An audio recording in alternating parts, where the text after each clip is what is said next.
I know. We're running out of things that could go wrong tonight.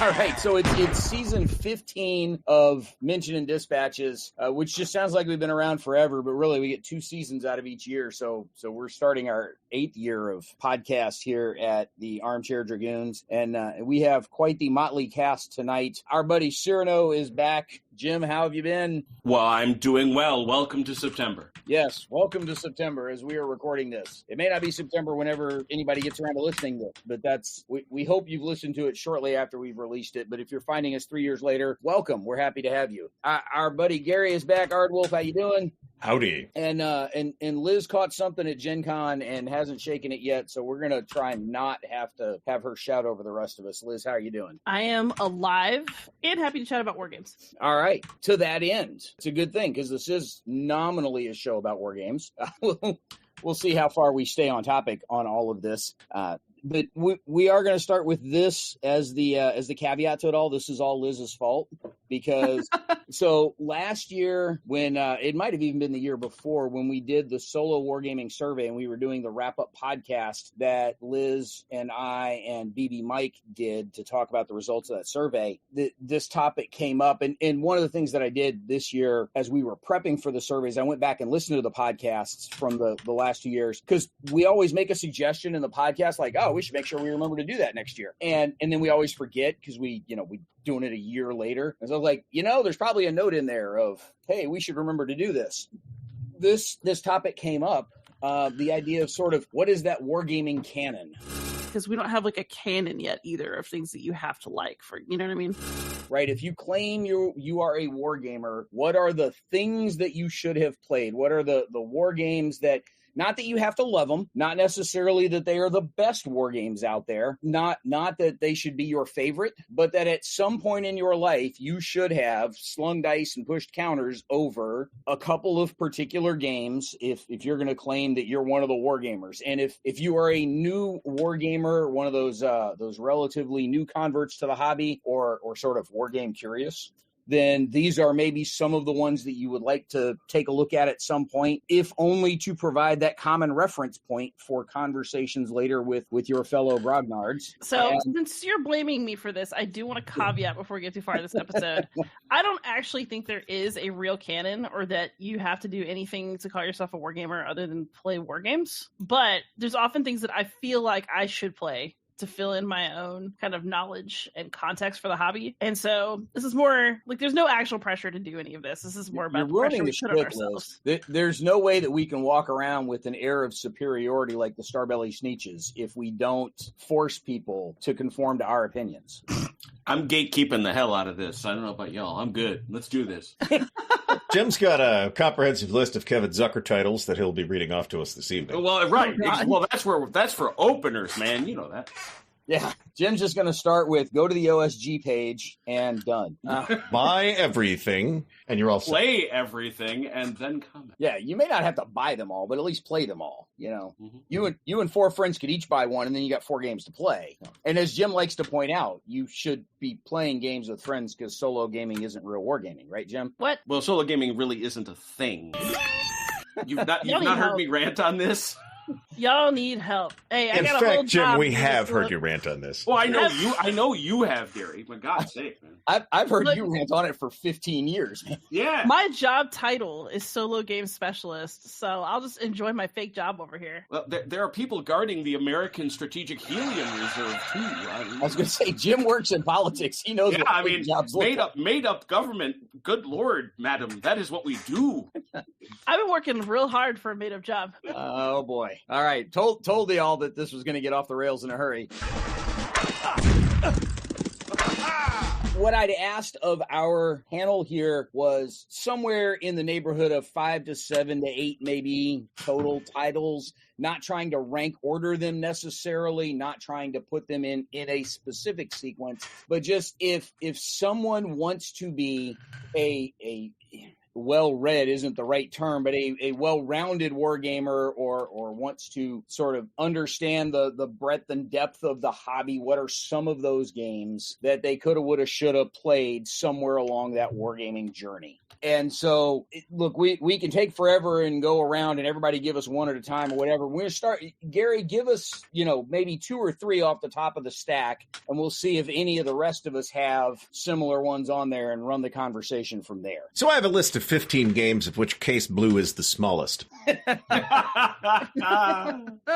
So somehow that surprises absolutely no one that has heard more than 1.5 of your shows. How about that? Yeah. No, I went out of my way to only have one monster game because I do think that folks should try to play a monster game. Maybe it won't be for them, right? It doesn't really matter which one necessarily. I think it's a key. I don't want to say it's a key experience, right? Because not everybody does it. Not everybody practically can accomplish playing a monster game, right? There are huge challenges to playing monster games. So I decided to not choose any of the Europa games, and I picked War in Europe instead as a definitive epic monster gaming experience. Surprised it's not an OCS one. So we got a monster game on there of which you've picked War in Europe as kind of the exemplar. Well, for a couple of reasons. One, it's a classic, right? It came out in 75, 76, something like that. And it's enormous. You don't have to play the entire thing, but it's also relatively straightforward, unlike a number of other monster games I might mention. It's relatively easy to play, and yet it has richness and depth in it. Not to say that it is absolutely airtight. It is not. But it's a tremendous experience to just play, that huge game and kind of see these huge epic movements sweeping forward. Like an OCS game actually feels a little different to me than like a large Europa game or something like War in Europe. I'm not really positive I can put my finger on why. It could be simply that the OCS mechanics are more modern, meaning the 90s, which is, modern for wargaming, than the 70s mechanics of War in Europe. But that was what I landed on. If somebody's going to play a monster game, that's a pretty good one to pick. And hey, they played it at Historicon, at least a little bit of it at Historicon this year. Yeah. I think, and this is probably a good topic for another show, is that there are varying types of monster games. On one hand, you have some that are just big, like they're not overly complicated. They may not even be all that particularly deep in the kinds of things they're exploring, but there's just a crap ton to it, right? There's 11 map sheets and 2,600 counters or whatever, and like 8 pages of rules, but there's just a ton of crap on the table. And then there are the super granular, occasionally esoteric and off the wall, and you put that rule in there as a joke, didn't you, kinds of games, that are rather enormous. I could see War in Europe certainly fitting the bill as a monster, kind of an approachable monster game, but to give you that monster game experience. Mm-hmm. What else do you have toward the top end of the list there, or somewhere up there? I think everybody should play a Kriegsspiel at least once. Not the Avalon Hill Kriegsspiel, that's a turd. I mean, an actual, Kriegsspiel run by a referee with potentially a large number of players and tons of hidden information. I think it's a tremendously illuminating experience that everybody who considers themselves a wargamer ought to do at least once. They don't have to like it, but I think it will be an educational experience for any wargamer to play a game like that. And there are other examples too that are maybe a little bit more familiar. There's the old GDW line of double-blind games, for example, which kind of does something similar, sort of. You can play Flat Top, which kind of simulates being double-blind with the fact that you've got to do a lot of paperwork. Yeah. But to me, that was a very illuminating experience, was playing the Kriegsspiel with the Dragoons at, actually, I'm not 100% sure it was Dragoons at the time. It may even have been back in the Grogheads days. But I thought that was a tremendously enriching experience to play it. Yeah. Everything else I have on the list is relatively pedestrian, I got to tell you. At this point, Jim's got a mile-wide smile on his face, and he's happy. Like, somebody mentioned Kriegsspiel, he's good. Well, I haven't even. Let me get to. What's that, Liz? I would really like to play Kriegsspiel. I've had a chance, and it was like everybody got kind of sick or canceled, and it was bad. I'm going to take my next shot. I think I remember that because I think I was in one of the ones that Jan Heinemann was setting up. Yeah. And it just like fell apart because a bunch of people couldn't do it at more or less the last minute. You know, if you would show up for Origins instead of your college roommate's wedding, you would have had a chance to play in 2 or 3. Yes, well. I'm just saying. You're just going to have to keep waiting on Origins. My con budget is full. You got wait a minute. You have that.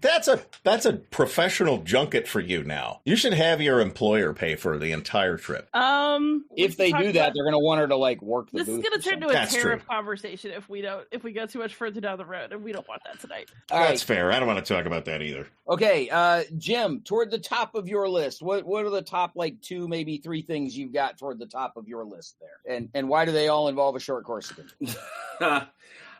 Well, number one, as I'm sitting here, and nobody can see this, but if you're looking at this in the StreamYard we used to record, I've got Von Reiswitz as my avatar. So, of course, I was going to mention a Kriegsspiel. Big thumbs up to Gary for that one. Liz, you are formally invited to the next email Kriegsspiel I fire up. We're currently making our way through 1815. There will be another. I will invite you. Yes. And the nice thing about that is the time commitment is probably about 10 minutes a day or something like that. Hold on. Liz thinks this is a great thing. You're saying it's only 10 minutes a day. The part you're neglecting is it's 10 minutes a day for the next 22 months of your life. Okay, Yes. Look, I'll be real. I've been playing Virgin Queen on Monday nights for weeks now, and I don't have a problem. So I can do 10 minutes. Ooh, Axe Heat. There you go. War in Europe coming up. War in Europe, table 2. Yeah, but no, definitely, and everything that Gary said is exactly right. I would I'd put the 1824 on there myself, just because when well run, and despite all the teasing I give him, Dr. Starrett does a pretty good job of managing it, but really learning where a lot of those ideas come from that both inform our tabletop hex and counter games and our miniature games. It feeds so much, and frankly, it becomes the inspiration for Dungeons and Dragons and RPGs and a whole bunch of other stuff down the road too. That's where Gary Gygax and the others got the idea for an umpired game, was from the Kriegsspiel. So it informs so much of our hobby that it's kind of silly not to have it on the list somewhere. Are you going to insist that they do it in German? It's probably best, if it can possibly be managed to do that in German.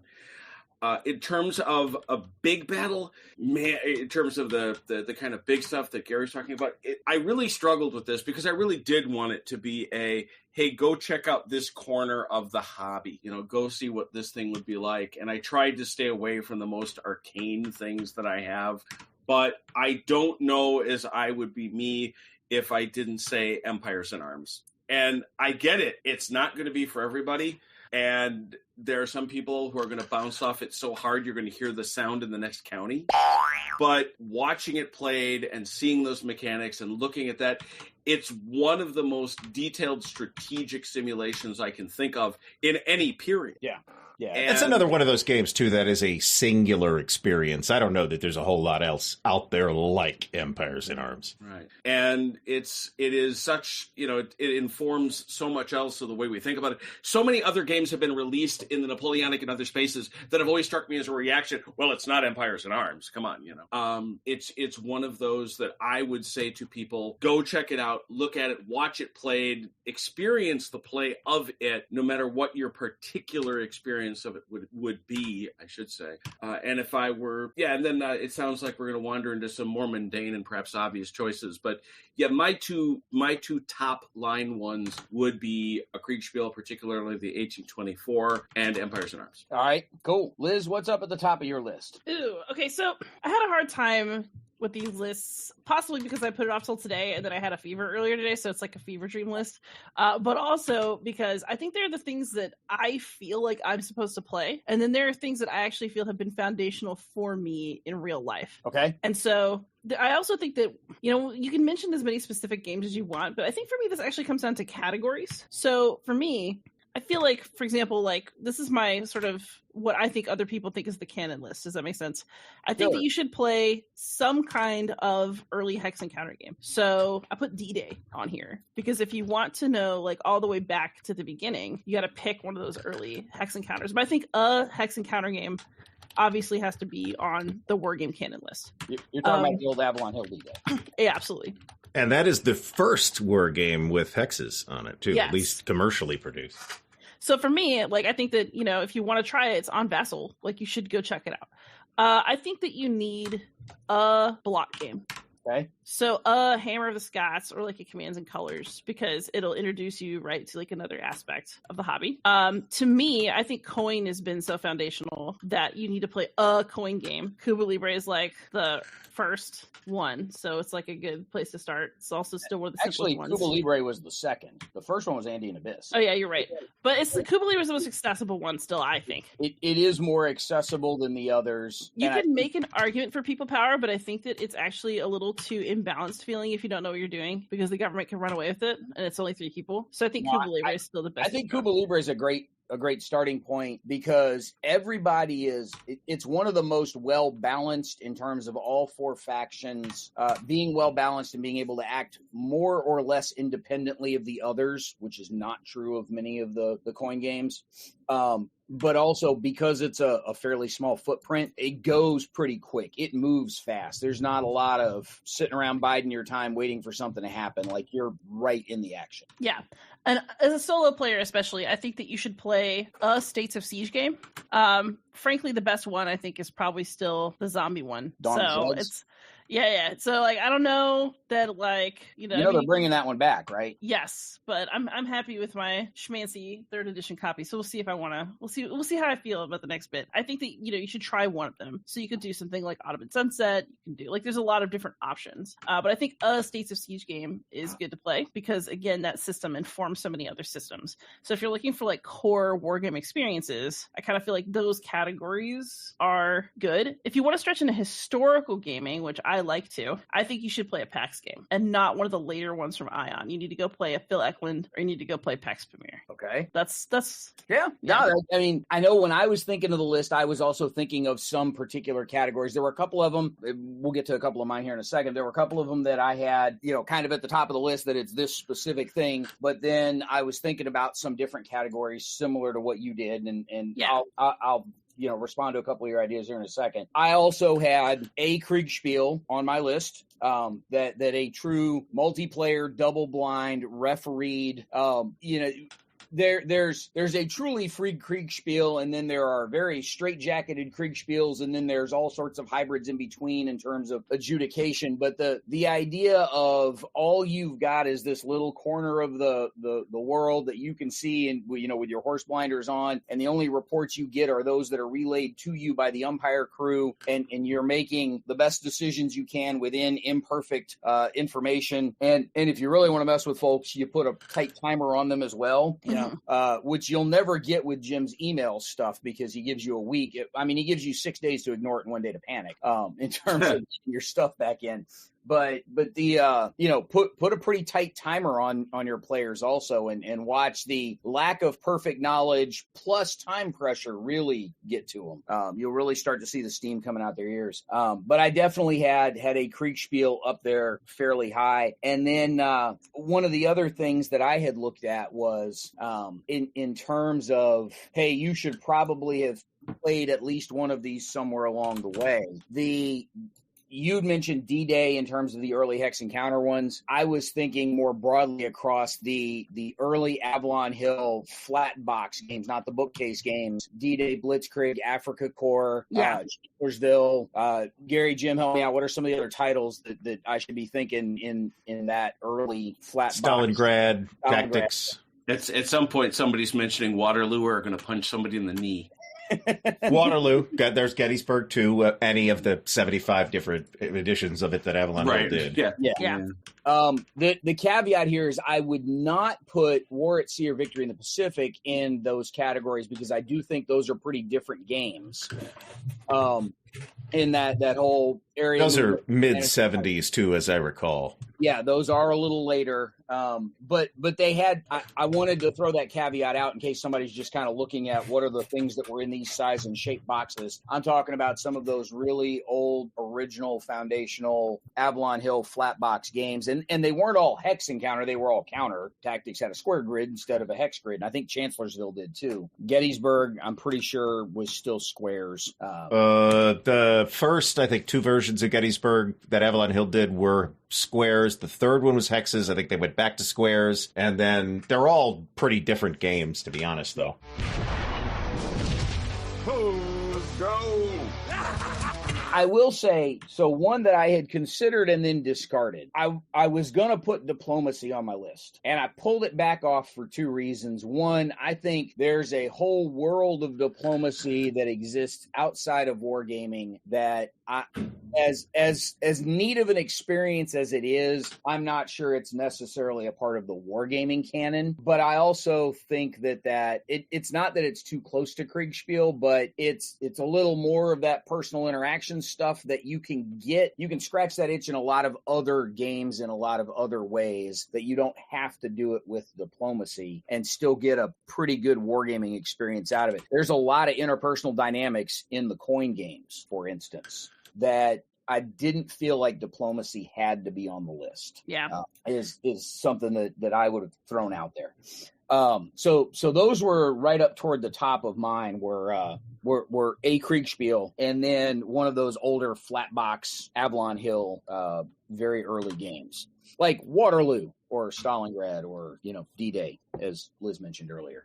And I know one of the challenges I had, and Jim, Gary, I don't know if this was something that you also had too, is that some of the games that were very important to me in my journey as a wargamer from when I was a Ute way back when, learning to play with dad kind of stuff, are not necessarily ones that I think would belong in the wargaming canon to everyone else, even though they were very formative for me. That's just, I'm not sure that as much as I loved growing up playing a bunch of those Cold War Goes Hot mid-70s games from SPI, that those necessarily belong in the canon, even though they were important to me. So that was something that I did struggle with in all of this.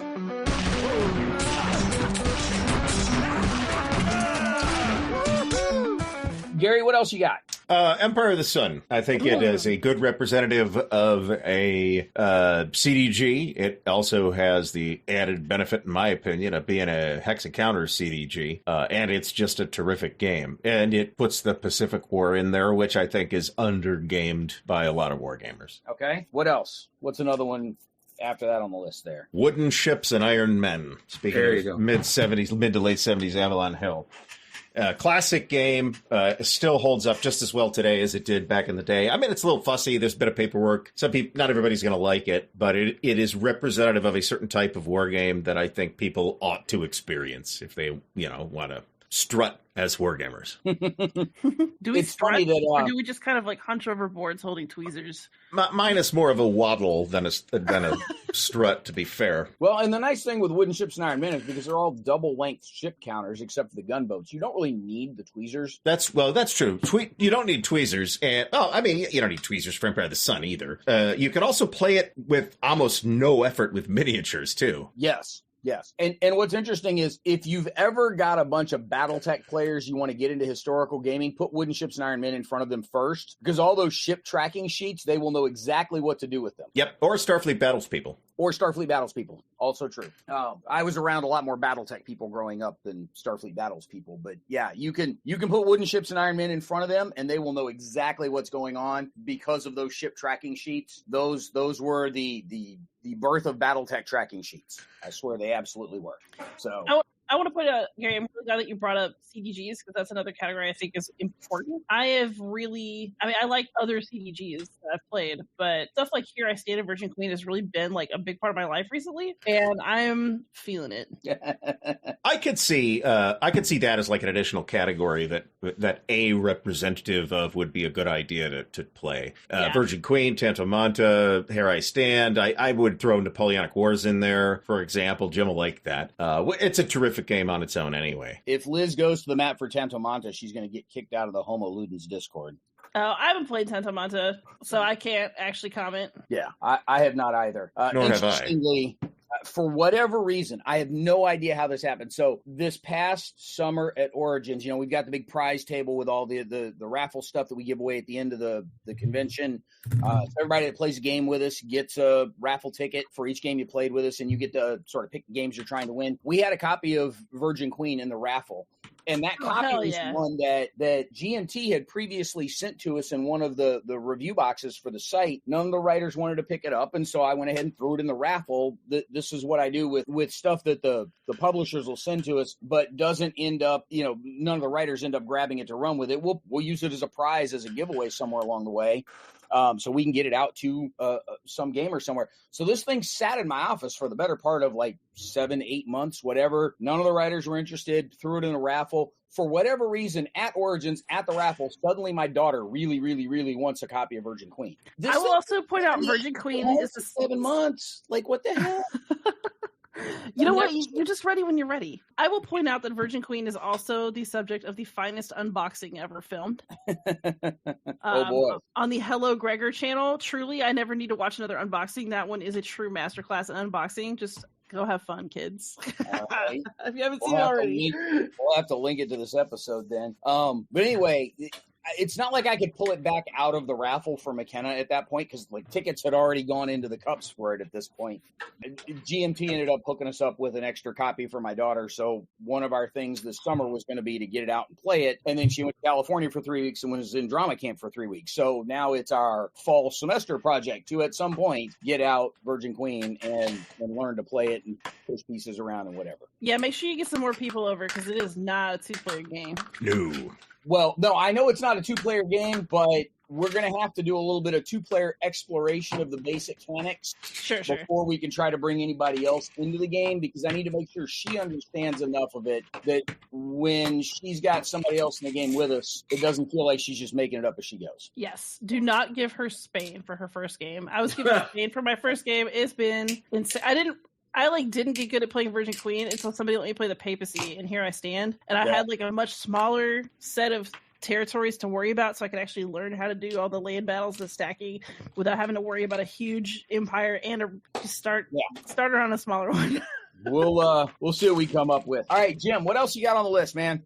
When you first asked about this, my reaction was sort of compared. If you do history academically, one of the things that they will make you do, whether you like it or not, is this thing called historiography, which is the history of history. It's the history of how people have written history, and you go back and you do this, and you study it not just because it's valuable in and of itself, but because it teaches you what the arguments have been, what the conversations have been.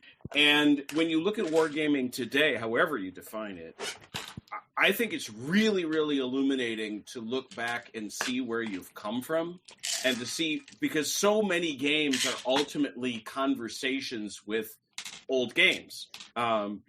These too many gamers are out there. There are people now designing games who are raised on an entirely different set of games, and they're influenced by it. If you're a semi-deity like Mark Herman, of course, your life spans the great arc of gaming and you move on. But that not all of us are ascended humans in that way. It is with that in mind that the next two I proffer, and I'm probably going to be accused of hitting the bunny here, but it's Squad Leader. Oh, I put that as something. I put Advanced Squad Leader down. I was like, I haven't played it, and I feel like I need to in order to be a complete. I do not believe you have to play Advanced Squad Leader to be a gamer. Play Squad Leader. Okay. Yeah. I prefer Squad Leader anyway. I've now I'm at peace with that. Not because it's a better game system. I don't care enough about it to get into that. But because what John Hill was trying to do was so important, I think, in the history of gaming. The way he was trying to make World War II squad-level combat narrative. Yeah. And trying to share that in the vehicle of a lovely set of maps for their time. Gary's better at this than I am, but my impression always has been that set of graphics was well ahead of its time. Yeah. I think Gary is currently broadcasting live from the Jelly Belly factory. It seems so. That might be the case. Speaking of, Jim mentioned, though, that a lot of modern games are conversations or responses to older games, which is why another thing that's on my list is Third Reich, the original Avalon Hill Third Reich, which is substantially simpler to play than many of the games that followed up on it. And it doesn't even necessarily take that long. You play that in a couple days, I think, if you know what you're doing. You could get, I don't know that you could start in 39 and get all the way to 45 with a full 5-player game, but you could get a pretty good ways into it in one long afternoon. Start around lunch, finish a little after dinner. If you already know the rules, you get most of the way through a Third Reich game in an afternoon in a 5-player game. Yeah, and you are in no sense constrained to playing at 5 players either. No. But unlike, say, Here I Stand, where you really want the 6. Yeah. Well, but, now that you've said that, I was thinking this whole time as you've been talking about one of my favorite games, Here I Stand. I always say 2 things about Here I Stand. Number one, it's got a lot of simple pieces, but it's got a lot of them. That I mentioned, it has a lot. It's got a lot of simple mechanics, but it's got a bunch of them, and that's what confuses most people in my experience. But the other thing I observe about Here I Stand is that game gets joy when you add more people to it. Third Reich brings suffering when you add more people to it. I don't. Yeah. So no, I would not. Yeah, Third Reich, absolutely. But my other one in that sort of, what do I want to say, that historical list, to say, look, this is where we come from, and I want you to see what this becomes, just like Squad Leader to me. Any one of the Mark Herman introductory quads from SPI, probably the blue and the gray. Okay, is because everybody loves who don't love the Civil War. I mean, yes, guy. There is a Napoleonic version of them. And of course, my favorite is actually not Napoleonic. It's the 30 Years' War. If you'd come to Buckeye Game Fest, we were playing them. I know you were. That's true. David Bunch and I were battling out over Rocroi there. So, I mean... Yeah, those quads were designed, and I've heard Mark speak about this, and he's not the only designer. There's quite a few, but his blue and the gray are the central pieces. They're all about simple, accessible, and I know this horrifies some historical gamers, balanced. Most of them were intended to be balanced, whether you succeeded or not, I'll let history judge.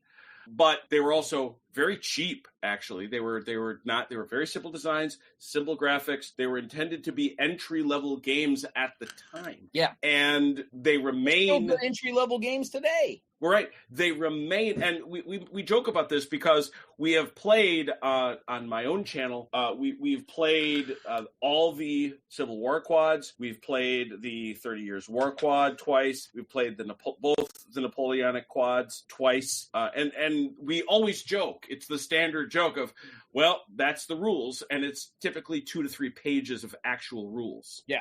Well, and when we what set that up podcasts with BGF, we blocked them all off at 3 hours, and I don't think any of them went the full 3 hours, and that included learning the rules. And explaining that and showing that to people, why SPI was doing that, why Mark and the others were trying to do that, and what that looked like aesthetically. And as much as anything, to inculcate the idea into contemporary gamers, not all games are that, you think about war games as these ultra complex mechanisms. Not all of them are that way. They're just not. I've been saying that for years. And it's just, they're just not. Look at this. Hold it in your hands and play it and tell me how hard it is. It's just not. Yeah. Jim's heard my rant enough times about people who joke about war game complexity, right?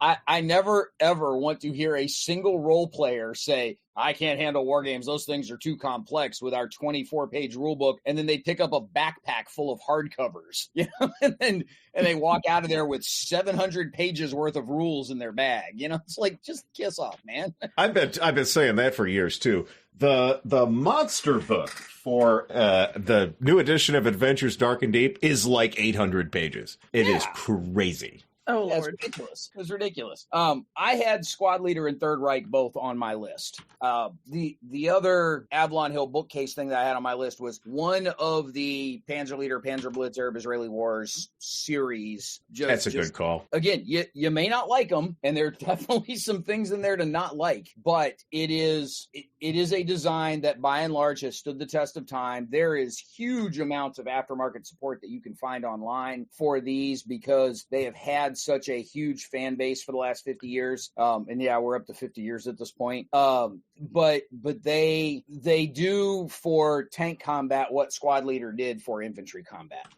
more or less. The morale rules are not as important, but the idea of this platoon level, very tactical maneuver that allows you to fight the close battle in a huge array of different kinds of conflicts, I think is one of those things that folks should take a look at and explore somewhere in there. And, whether you prefer Panzer Blitz, Panzer Leader, Arab Israeli Wars based on whatever conflict appeals more to you, it's the same underlying core rule set. So just, run with that.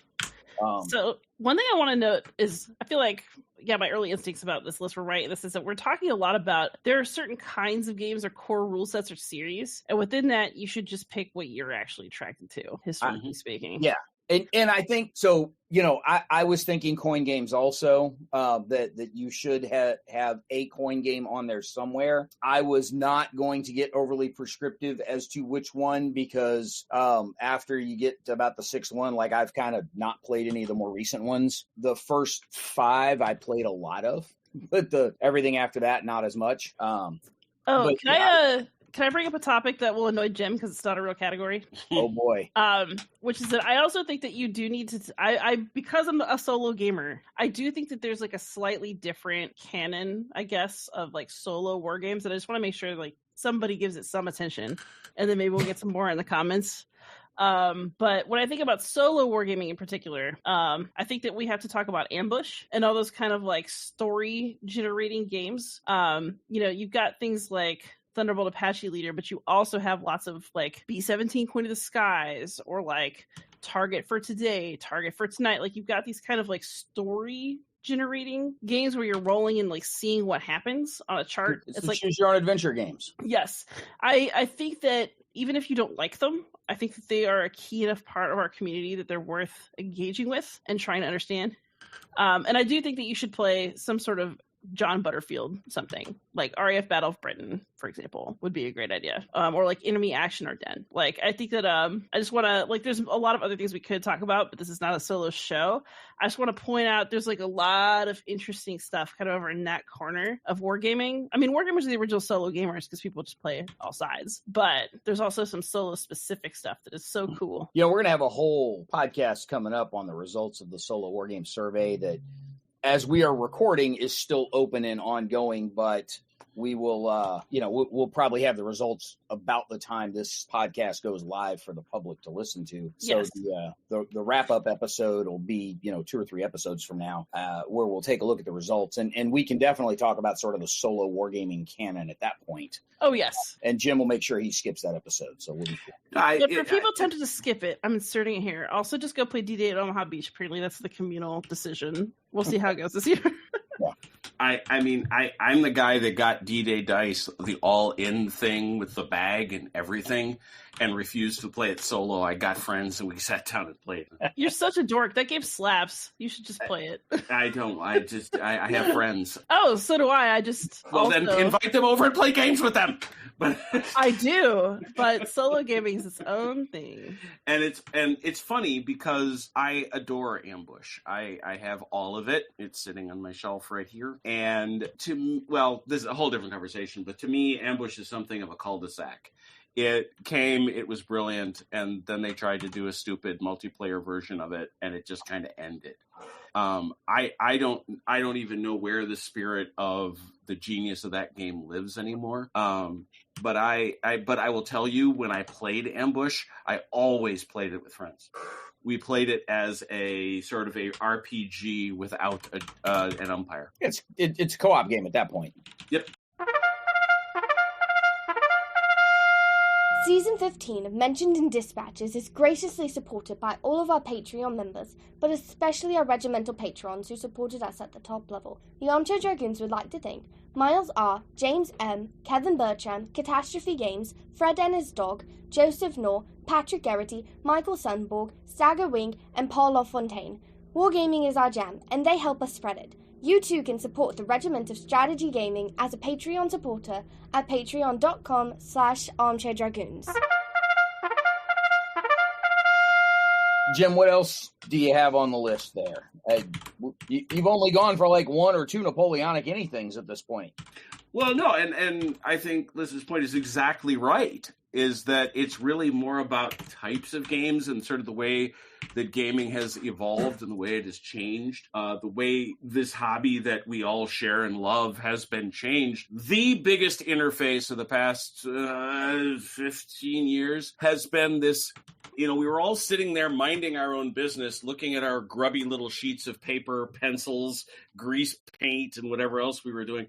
And all of a sudden, like the Kool-Aid man crashing through the wall, came the Eurogamers and the board gamers. And they really fundamentally changed the way a lot of people think about war games. And I would put side by side, I don't regard, for example, a game I love, Commands and Colors, that whole series, as a block game. It uses blocks, but it's not a block game in the same sense that Napoleon is, which uses the block as a mechanic and concealment and all those other things. But what I would definitely have somebody do, and here I do get to mention a Napoleonic game, I would have them grab, because it's just the latest edition, even though it's much older, Napoleon, Columbia Games, block game. The 4th edition is lovely and really, really cool. But then I would set it right next to Shacko's 1815 and see how, this genius of Tom Douglas over in the Columbia space has now been elevated even further, not diminishing it, just been elevated by this input of Euro mechanics, Euro aesthetics. It looks like a Euro game, and it's a fascinating thing. I have them both. I sit them side by side and I look at them. And also, let's not fool ourselves. They have pushed the ball forward down the field in terms of making games have cooler parts. Yeah. Go back to the Halcyon 5. I had a glorious time in the 80s and 90s playing SPI and Avalon Hill games. None of them had those cool rubberized mats that filled up an entire dining room table. Yeah. Didn't have any of that. We had cardboard and paper and stuff. So being able to show someone and say, do you see how this has changed? Do you see the way this hobby has altered in this amazing way? And then, of course, and this, I think, I don't know. I don't have a good handle on this. I think this has shrunk a bit just because the market has changed the way it is. But we had a brief time when we thought we were actually going to get plastic minis in all our games. We had games like Tide of Iron and things like that. I can't think of a game I would really recommend like that, but I've got a couple of Napoleonic games that tried it and stuff like that. But the main piece for me is showing how the Euro aesthetic, the board game aesthetic influenced the hobby.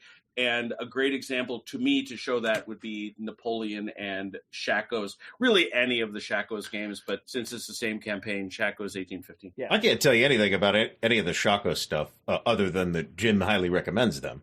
But I can vouch for the Columbia block games, which are, kind of the archetypical block games because it was Columbia Games as Gamma 2 that came up with the idea in the first place. Yeah. And that's for folks that, so Liz mentioned Hammer the Scots earlier, Julius Caesar, Texas Glory, Quebec. What's the year? 1759. 1759. I was going to say 1754, and I knew that wasn't right, but I couldn't remember what the right answer was. So there are a bunch of the Columbia games. Worthington has a bunch of games using a very similar block mechanic where it's fog of war, but the block is also your step counter in terms of how many steps your unit has. And so Worthington has a whole bunch of the games in that series, mostly American Revolution, but there's a couple of Civil War ones floating around out there. The guys from Vento Nuovo over in Italy use a block mechanic. They have depending on the game, they've got some very different combat systems, some of them diceless, but they've got a set of those block games as well. Jim, you mentioned kind of the getting the minis within the game. I think that's something that you saw with a lot of the mass market ones, because minis are cool and they look good on the table, and grandma's going to buy cool looking toys for the 12-year-old, grandson for Christmas. Battle Cry was one of the first very popular ones to do that. Memoir 44's got them. Battle Lore had them. So there's a bunch of those in the Commands and Colors realm, but you're right. I would definitely separate Commands and Colors series games that happen to have blocks from block games where the fog of war actually matters. And you could replace the blocks in Commands and Colors Napoleonics or Commands and Colors Ancients with minis and play the exact same game. You literally can, because it's called Memoir 44. It's just the World War II version, and it's got little minis. Yeah. But to that end, I would put a Commands and Colors game on that Canon list somewhere. Like we've said in a couple of other cases where it's similar mechanics, different theaters of war, different eras of war. If you're interested in Napoleonics, great, do that. If you'd rather big stompy elephants, fine, go play Ancients. If you want World War II, play Memoir 44. But there's a Commands and Colors game for darn near any field of combat you want, including now Star Wars, because there's the new Hoth game that's out. I don't know that there was ever a Cold War Goes Hot Commands and Colors game, but that's about the only thing I can think of that there wasn't one of. Well, our guy Fidelis, who hangs around the Dragoons, he plays in the same hobby store where Richard Borg does. It would not surprise me in the least if Richard didn't have a Cold War Goes Hot, because he has literally everything else in folders somewhere, just trying to find a publisher. Maybe we can get him to bring one of those up to the fall assembly, because I have been astonished at the array of things that he has Commands and Colors worked out for. Yeah, but I guess it goes to your point. It's a system that has been used very successfully in periods ranging from antiquity to the far future. Yeah, because there's a Space Armada battles game in the Commands and Colors series also. Red Alert, is that what it's called? Red Alert, exactly. Yeah, I couldn't remember what it was called, so I was trying to which regrettably launched without an IP, and I think that cost it, but that's the nature of that beast. Well, now that we have a Star Wars game in the CNC series, maybe we'll see some more. Who knows?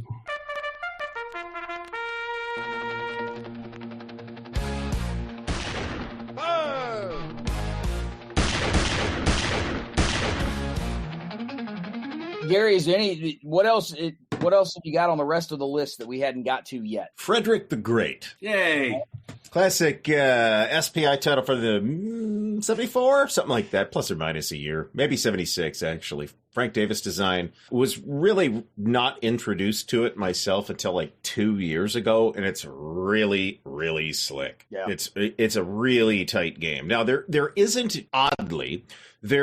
a campaign game in the box. It's all scenarios, but some of the scenarios are reasonably chewy while not necessarily taking you more than a couple hours to play. There is a campaign game that was released in the general, and I have that, but I haven't tried it. My suspicion and fear is that it might work exactly as well as the War and Peace campaign game. That good. Yeah, that's War and Peace is a wonderful game, and it was one that I thought about for this list. But I think the campaign just doesn't work. And even in the new OSS edition, there's a new 7th edition that's going to get kickstarted anytime soon now. Apparently, there's one every other year now. No. So the 7th edition is out. It's the second printing that is on pre-order right now. You'll forgive me for losing track of exactly how many editions of War and Peace 7th edition there are. I get it. There have been as many editions of War and Peace as there were farewell tours by the Who, so I get it. I love Mark McLaughlin. Oh, I love Napoleonic Wars, which is his. Hey, we love it. Get War and Peace, get the later edition, play the scenarios. They're awesome. Give up all hope of ever playing the grand campaign. It has never worked. I don't believe it ever will work, at least not within the framework of the heat death of the sun. Our I think 5 or 6 player War and Peace game from, 4 or 5 years ago, something like that. We tried it, man, it fell apart before the end of 1806. Yeah. Oh, yeah. No. I was, young Jim was shattered in 1984. I want to say, when my friends that I had roped into playing with this, do you know what kind of begging it takes? Y'all are spoiled. You kids are spoiled. You know what it takes to get guys? Don't make me put my pants on. Do not make me put my pants on. Do you know what it takes to get your friends to play a multiplayer board game in 1984? Do you? Yes, I'm tired actually. Of this, Grandpa. Yeah, I'm telling you. This sucks, Granddad. And I did. Yeah. Jesus, Grandpa? Why did you tell me this story? And they all went, this game doesn't work. And I wanted them to be wrong. And when I realized they were right, I was shattered. Yeah. And no, it does not work. So go out. War and Peace is great. But just that reference got me. You got me. But can I say, since you said Frederick the Great, and since we were talking about Euros, go play Maria. I need to play that so bad. David Thompson has been on me about playing it. It's got to happen. I'd like to try that too. I'm going to message him now. But Sebastian Bay has a near pornographic relationship with that game. So, correct me if I'm wrong. Well, I guess it works either way. Oh, and Frederick, I guess, too, right? And Frederick, yeah. He prefers Maria. I have them both. I think they're both grand. I mean, I'll play either. Please, go on. Sorry. Gary, you were saying? I was done. Okay. No, I thought, no, I would play either. I got into Frederick first, obviously, because it was out first. I think my favorite line about it is, no game will make you more attentive in counting to 3 because of how that plays out in the mechanics. But if you want to see how wargaming aesthetics, maps, soldiers, flags, troops moving soldiers around, run square into Euro dynamics or Euro mechanics, it's right there. Yeah. And it's all in a very, and it is, I don't know what it is. The combat system uses uses playing cards that are quite lovely. And there's something about staring at your opponent and slapping down a card and going 7, oh yeah, 8, oh yeah, 9. And deciding whether you're going to spend your resources.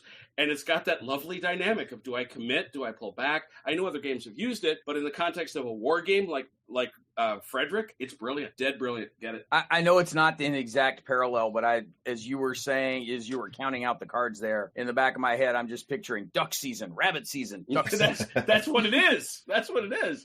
So, oh yeah. I don't lose. You lose. No, you lose.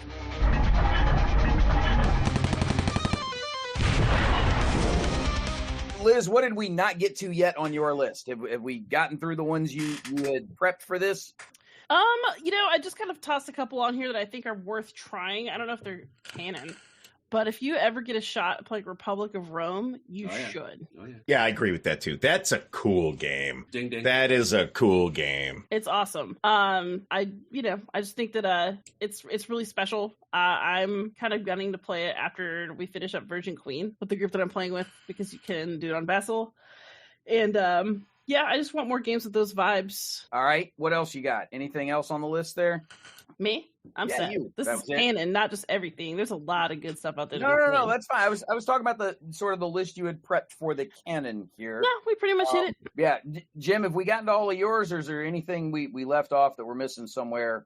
Well, I realize it's not supposed to be the game you love the most, but I can't let a list like this go and not mention Napoleon's Last Battles. That was one of my ones that are still left. There you go. Go play it. It is of the classic SPI era. It is, as I've said on multiple occasions, it is my favorite board game. I will play it anytime, anywhere, with anyone. I don't care, and I can teach the rules in well less than 15 minutes. And you don't need them in front of you to do it. No, I don't. I seriously don't. So please, go out there and check it out. That is Kevin Zucker. He has done glorious, lovely games since, and you make jokes about him, and deservedly so, because I am an obsessive. Gary, you have done him great honor. I watched enough of your show to know how many of them you have. So it's you do him great. But I got damn close to all of them. I seem so. And salute to you for that. I think I do. I think I'm short one for some reason. I think I lent it out like some kind of an idiot. I'm missing a couple of the campaigns of Napoleon just because some of them are hard to get. But of course, because Bonaparte in Italy is really hard to get, and I got a copy, Kevin's redoing it. Yeah, Thanks, Kevin. That came up. Grant Lindbergh actually had that. That's the one he had when we did Pushing Cardboard. I got the big. Are we talking about the big one with the 3 maps? Oh, you got the big one. Oh, God. Yeah. I thought you were the game at. Okay, yeah. No, I have that too. But no, I mean the big boy. Nice. Yeah, that is nice. That is very pretty. That is most pretty. So yeah, that would be one. Would definitely be Napoleon's Last Battles. It's obviously the story of the 100 days that allows you to do Ligny, Quatre-Bras, Waterloo, and all that stuff.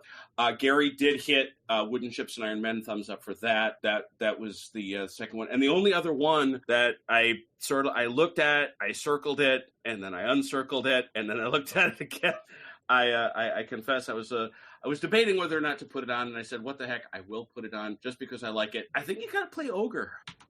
We haven't had a lot of science fiction games. Yeah, I was going to bring that up. I would say Starfleet Battles, but that seems like that's a lot to swallow, man. That's it. That's it. Do you want people to stay in wargaming? I couldn't do it. Whereas Ogre, it's yes, it's got this now metastasized form that doesn't fit into a gym, but Ogre in its original form fits on how size is that map? It's not even 8.5 by 11, is it? The original map's a little bigger. The original game, you could play the whole thing on a cookie sheet. Yeah.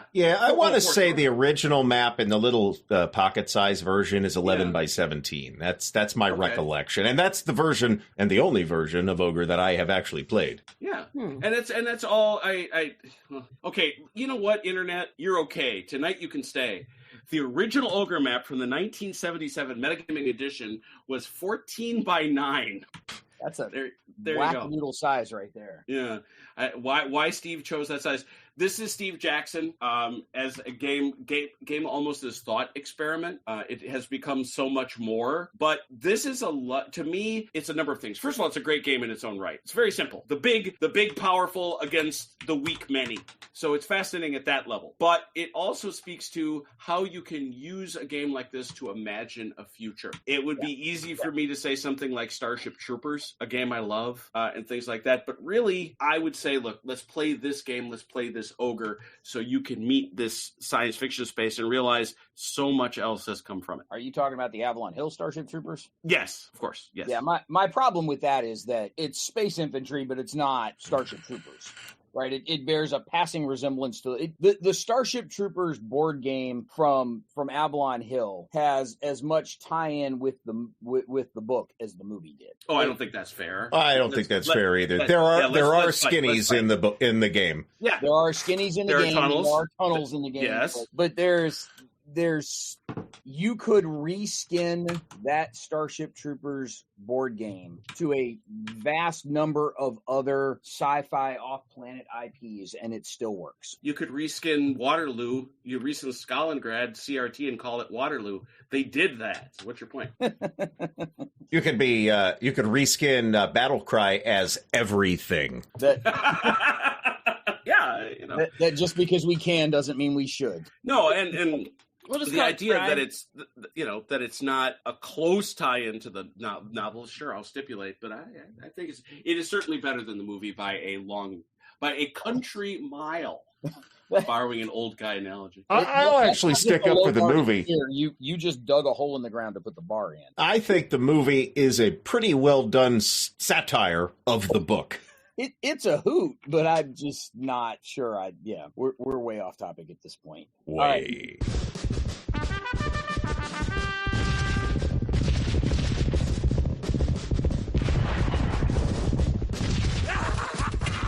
Are there any games that any of the three of y'all had on your list that we hadn't mentioned yet? Yes, Russian campaign. The Russian campaign. Which edition? Yeah, I was about to say. I'd say the Avalon Hill edition. Really?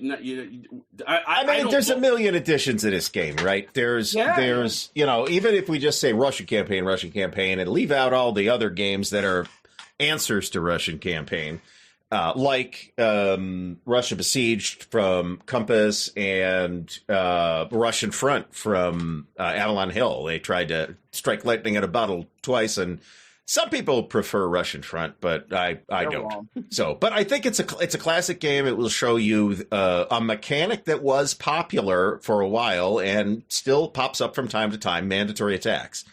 And I think it's a better game than the other game that famously includes soak-off attacks, Anzio, which I don't like. Well, Anzio, I think you're a lot more constrained in how you try to maneuver around those soak-off and mandatory. Like you're pushed together a lot more in Anzio just by the limitations of the terrain, whereas out there in the vast plains of Russia, you've got plenty of room to maneuver to try and set up the most advantageous thing you can with the fewest soak-offs whereas Anzio, you're sort of, you're up against the beach. Like, there's only so much. Yeah, you've got a lot more flexibility in Russian campaign. Now, Yeah. not that, Russian campaign or Third Reich or anything that I mentioned doesn't have its share of problems, but that wasn't the topic, was it? No, absolutely. So the reason I wanted to just looking through the list, and I've been, for first time ever on the podcast here, I've actually been writing down the games as we've been mentioning them so that I can, pull the list of games to include in the episode here with the links to stuff. But it also lets me go back and look at some of the things that weren't mentioned that some of the audience may be wondering, well, what the heck? Well, what about X, Y, or Z? The first thing that jumps off the page to me is,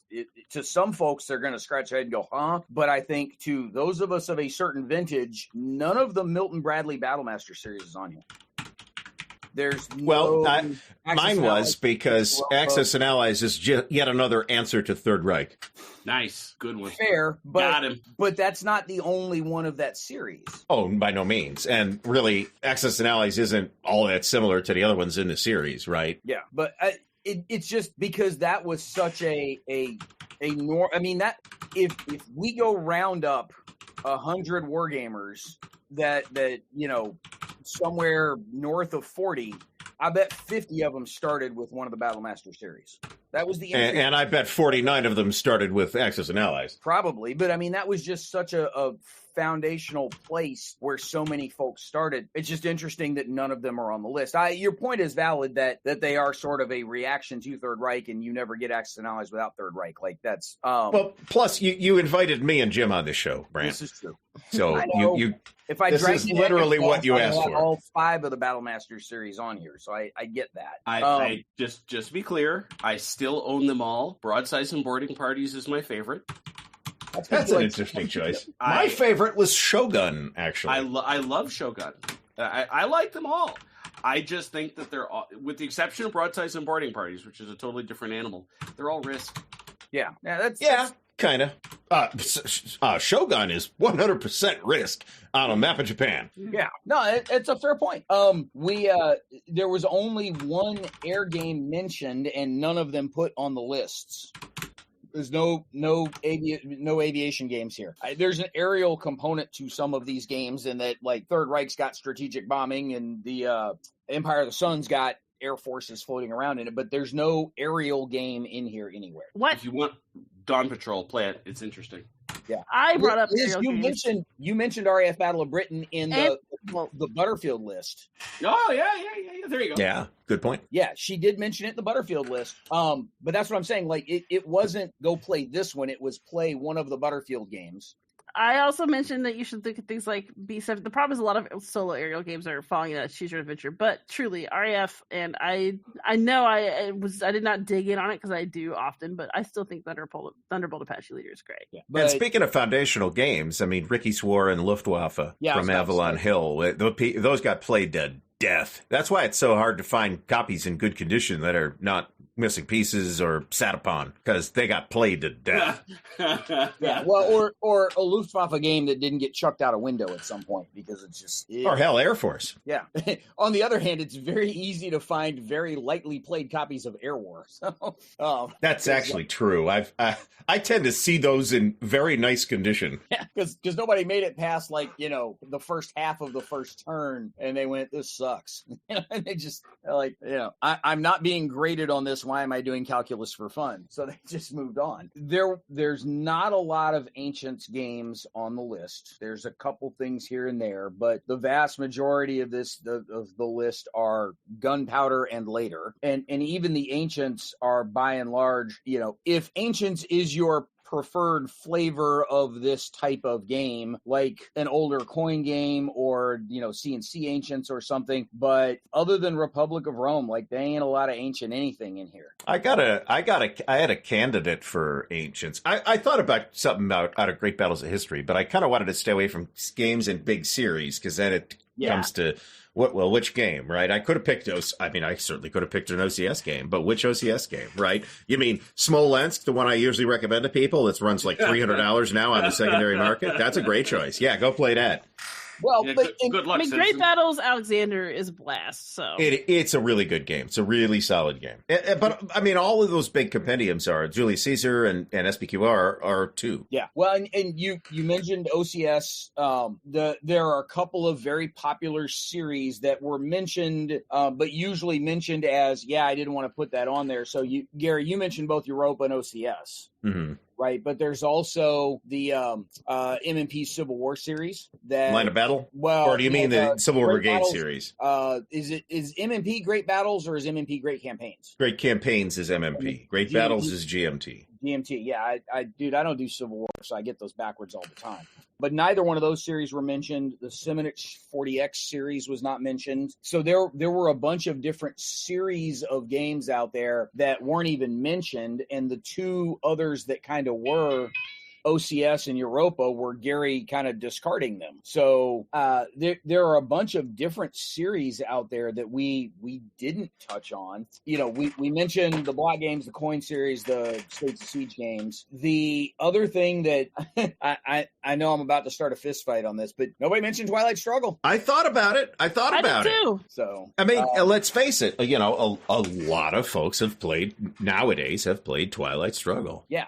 And I think it comes back to whether you love it or hate it, at least once somewhere out there, it's probably one to try. Another one that is a hugely popular series that was not mentioned was Combat Commander. You should have told me this was going to be a 4-hour show, Brant, and I would have come with a longer list. Yeah, I was trying to keep it tight. And honestly, I know that we're talking about a canon, but I guess I wanted to pick things that weren't, I feel like Twilight Struggle is almost so obvious that I didn't undertake to mention it. That's why I didn't actually write it down either. To me, it's a matter of everybody knows about Twilight Struggle already. Well, but I think I guess that's like, if you're talking about canon, I mean, I guess everybody knows about the Gospels already too. So, well, but here's the case I would make against putting Twilight Struggle on there. Is if we're talking about the wargaming canon, there's significant disagreement as to whether or not Twilight Struggle is a war game. I'm not playing this. That's bro. the third show we're all signing up for. Absolutely, the F not. So I'm not trying to start the argument about is it or isn't it. I'm simply pointing out that there is a significant part of the wargaming population for whom having not played it is a badge of honor. Although, here's what I'll say. First of all, I think that's weird. No, wait. One, if you're like, I've never watched Star Wars, that doesn't make you cool. Shut up. Right. But two, I actually think that it makes it more important to play something like Twilight Struggle. Like, if you're going to argue about what isn't a war game and what isn't foundational, how can you talk about something you've never played? Agreed. I'm simply noting that nobody brought it up. There was also there. Are you scolding us for not bringing up Twilight Struggle, Brant? Take it how you want. Okay. I'm offended. Conscience is clear. I am angered now. Very few naval games, not zero, but very few. Although Wooden Ships and Iron Men is a gotta have it kind of choice. There's not a lot of naval stuff in here, and it wasn't until the very end that a sci-fi one came up at all with Ogre, and there are no fantasy war games in here. Really, I honestly, I feel like, we may have a different conversation in 30 years, but I mean, is there one other than Divine Right that you could consider foundational in a similar sense to a lot of the games that we talked about? I couldn't think of one. No. I also want to point out that, even just talking about, what this is not the kind of conversation you could fit into 4 hours or even maybe a year. There's just so much out there. There's so much that has been, and there's so much that's been important to somebody. You can kvetch about all the things that didn't get mentioned, but we had an hour and a half on a random Tuesday night. Oh, I know. This is shit. You get him, Liz. Get him. We're not even up to an hour and a half yet. But go Spider Monkey on him. Do it. No, Gary's point is valid, though, is that, if you were going to mention a fantasy one, which one would it be? Divine Right is the no shit sort of choice, but there were other ones published by some major publishers out there. Avalon Hill had a dozen of them. Yes, yeah, well, and I can't name any of them. And are you seriously telling me you wanted Magic Realm on this list? No. Okay. Well, play stupid games, win stupid prizes, Brant. Yeah, come on, man. Definitely not. I'm simply looking over the list and noting where there are gaps in the combination of types of games, the genres that they cover, the types of warfare in some cases. Again, naval combat isn't that weird of a topic out there, but we've really only got one naval focused game, and that's Wooden Ships and Iron Men. I chose Wooden Ships and Iron Men over Flat Top, which I adore, because I think it's more approachable. Yeah, I mean, and there's nothing wrong with that. And this isn't a criticism of, damn it, this other thing should have been on the list. This is noting that we've got 4 folks here with a variety of wargaming experiences. And if we're starting to talk about what's kind of the center mass almost of the kinds of experiences that you would want wargamers to have across the breadth of the hobby, we've got some gaps in the genres and eras out there that in this list, and it's not saying that, oh my God, we've got to fill every possible niche, because I don't think that's really the case. I didn't try to do that, that's for sure. Yeah, but I do find it interesting that within the things that we did come up with, and look, man, there's not a lot of people out there that are going to say that, nah, fuck it, skip squad leader. Nah, you don't need to play Third Reich at some point in your life. Nah, you can blow that off altogether. Nah, Kriegsspiel, who needs it? Forget that crap. Like, there's nobody's out there making that argument, I would think. I'm sure we can all find that one contrarian who's going to say, no, forget that. It's not as though knuckleheads are particularly hard to find. God, no, not in this hobby. Not in this hobby, and not on the internet. So when you start, right, when you turn our people loose on the, but again, just looking back over the list of what is and isn't here, again, not a lot of sci-fi stuff on the list. We've got Ogre on there, but not Freedom in the Galaxy, not any of the old SPI ones that were around forever. No, not any more recent ones. Certainly not any IP tied games coming out of the the Star Wars, Star Trek, whatever different IPs that are tied in, unless you count the brand new Battle of Hoth one as the Commands and Colors, as one of the Commands and Colors ones that you would consider. The only Battle of Hoth game I recognize is the one released by West End Games in 1988. Which is a much better game. But I'm just, and I still wouldn't put that on this list. No, yeah. I wouldn't either. No, I mean, we are also not explicitly talking about favorite games. I mean, if we were, I would have given you Outreach. Oh, absolutely. Again, it's not trying to make the case that we should have filled all of those holes. You're trying to make the case that we need a part 2. I'm simply trying to identify that there are in fact holes around what a lot of folks would consider canon. What is, and it's a different conversation if we're saying what are the canonical war games, and there happens to be a sci-fi game or at most 2 on here, versus what are the canonical sci-fi war games. That's a whole different conversation, right? I mean, yes. and that's all we're talking about. And I have to tell you, and I think Liz will sympathize with this, I am uncomfortable with the term canon here. I tend to frame this kind of question, which I have done a show about, as essential war games that I think all wargamers would benefit from or learn something from or gain some valuable experience or insight by playing, even if they happen to be 40 or 50 or sometimes even 60 years old. Actually, I think that the word canon makes it feel like it should be old. Does that make sense? Yes. Like, there's something about it that I think gives you an unconscious age bias. Yeah. I think the word canon is funny until I think about how annoying arguments are about. I mean, you can think about the biblical canon, but even the canon of like a literature degree, like what is a great books program supposed to include? Like, yeah, we can argue about that forever. I think it's just right, Liz. It was your term. Yeah, but like, I didn't expect to have to sit here and talk to you for an hour and a half about it. Let me have my throwaway remarks. You should know, man, I can take any conversation and turn it into a podcast. That's not a problem. Tease. No, actually, what I enjoy talking about this topic for is thinking about, like, I think that if we thought about it more regularly, it would reveal a lot about like our underpinnings when it comes to like what is a war game and what is this and what is that. A lot of it comes down to what games do you think are essential for this branch of the hobby. And so for me, like I'll say you should play a PAX game because to me, something like PAX Renaissance, well, I don't think people count it as quote a war game, in terms of historical expression is really interesting.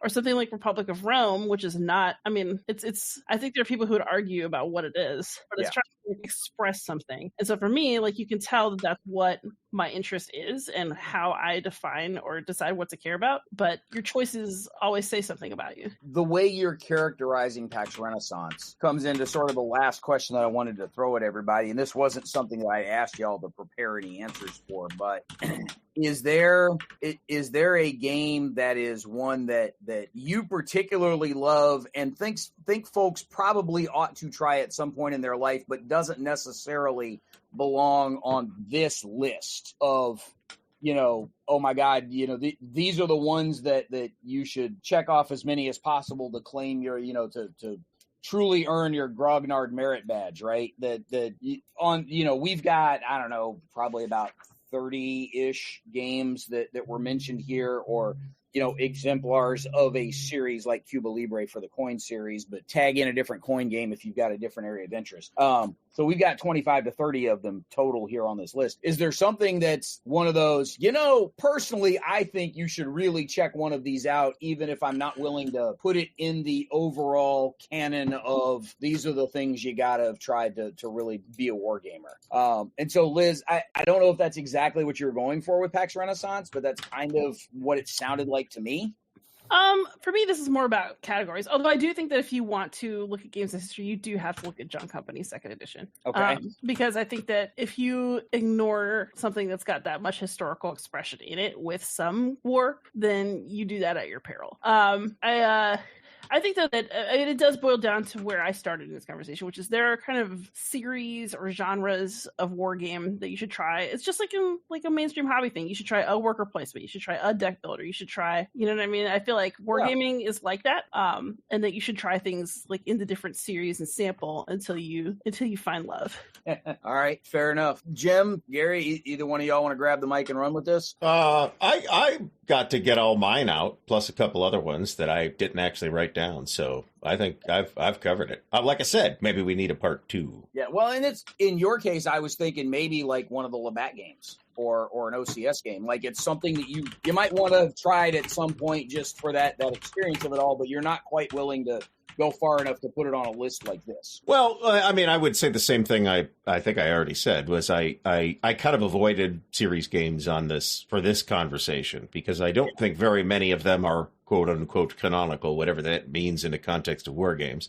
And you run the chance, it's only me saying OCS is the start of a conversation about OCS and what the different OCS games are like and which ones are good for newcomers and which ones are good for people who played a lot of OCS. So I intentionally avoided that. None of the things on my list were series games. Yeah. Well, plus we did that OCS podcast last season. Yeah.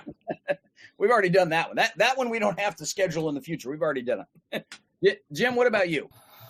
Well, Liz took my primary one, which would have been John Company 2, because we are friends. On something? Oh. Yeah, I know. You know what you can't do with John Company is play it solo.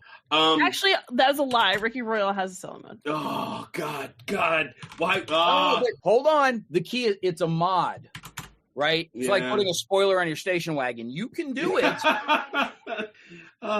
I actually do prefer to play it in company because guess what? Some of us contain multitudes, and other of us are just one track. Yeah, we get one track, many branches. No, it's John Company, as we are all, of course, friends of Cole Whirley on this show. His learning shows up in that game. If you think it's not a war game, I encourage you to play it. That's all I'm saying. You're going to feel like you've been in a war.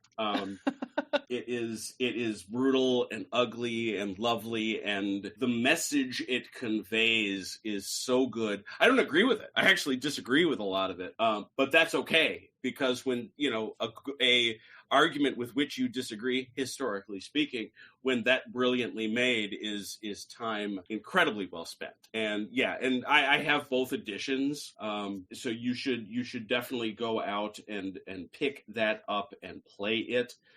I think I would be remiss if I didn't mention something else on the Napoleonic side, and I think the game that I would put out there for folks is is probably one of the later, I'm going to say it, one of the later Zucker games in the campaign. Not necessarily the campaigns, the Library of Napoleonic Battles. And I certainly respect what Gary was saying about not picking a series.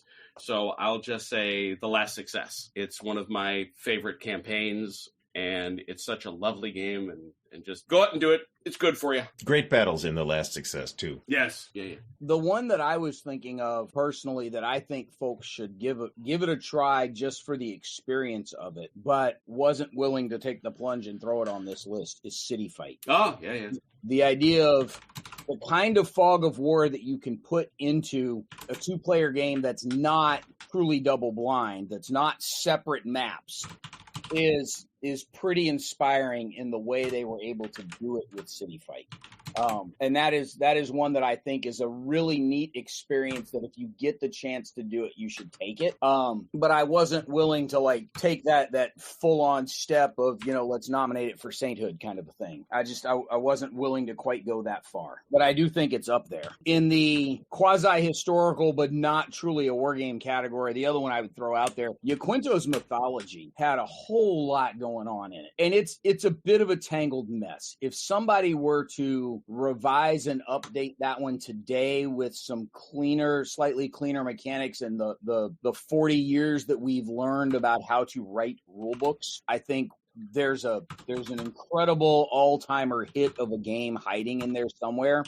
I think that one definitely deserves a relook. But even as it was originally constructed, I think it's a really nifty game that is way too often overlooked, but a cleanup would almost, in my mind, put it pretty close to a list like this.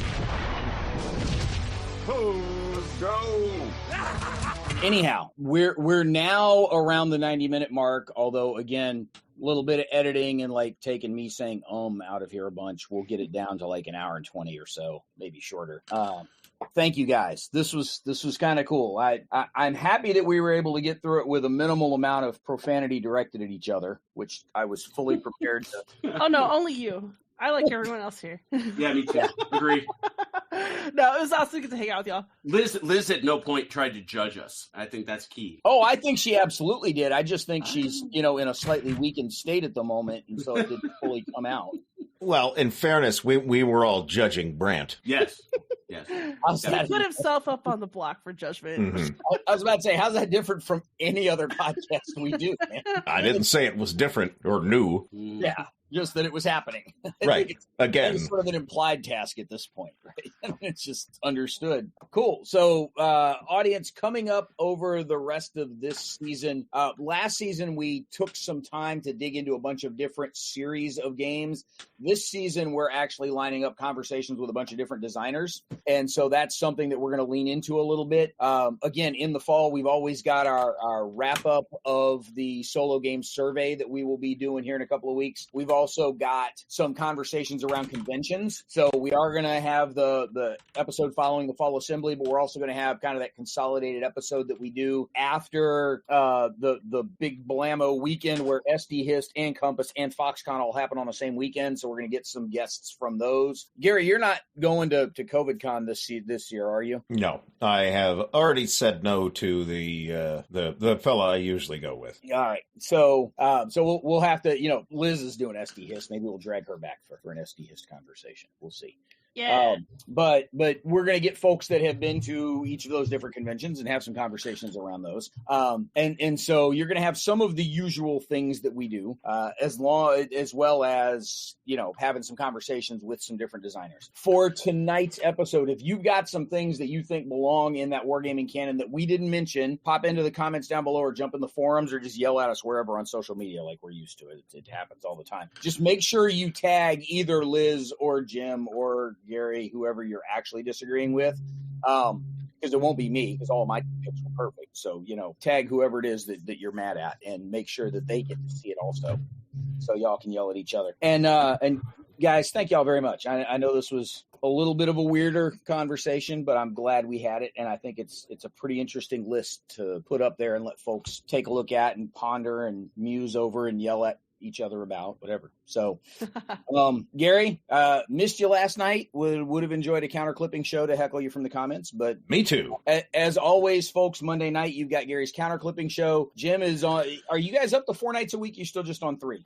We are pretty much 3. We are pretty much 3 every now and then, because our good friend Michael Hopper is getting ready to release more of his exciting Napoleonic miniature wargame scenario books. We've been doing some play testing for him, so we fire up the Friday night Falderall in the playtest pen, but usually 3. Yeah, so Wednesday, Thursday, Saturday night fights, of course, we also post to the Dragoons site, but Jim is live multiple times a week. Pop in the comments, heckle, and make fun of and chat with your fellow observers. And then Liz, podcast goes out to the public on Mondays, but Patreon supporters get it on Saturday, right? Yeah, I try to put things out about 48 hours in advance of anything I put out. And the podcast airs on Mondays. I try to air something else on Thursday or Friday. If you're following me on Patreon, you'll get it early. Even if you're a free Patreon member, I've also been starting to put up more design diaries and stuff. I just got permission to put up some Queen of Spies early arts. I might do that this week.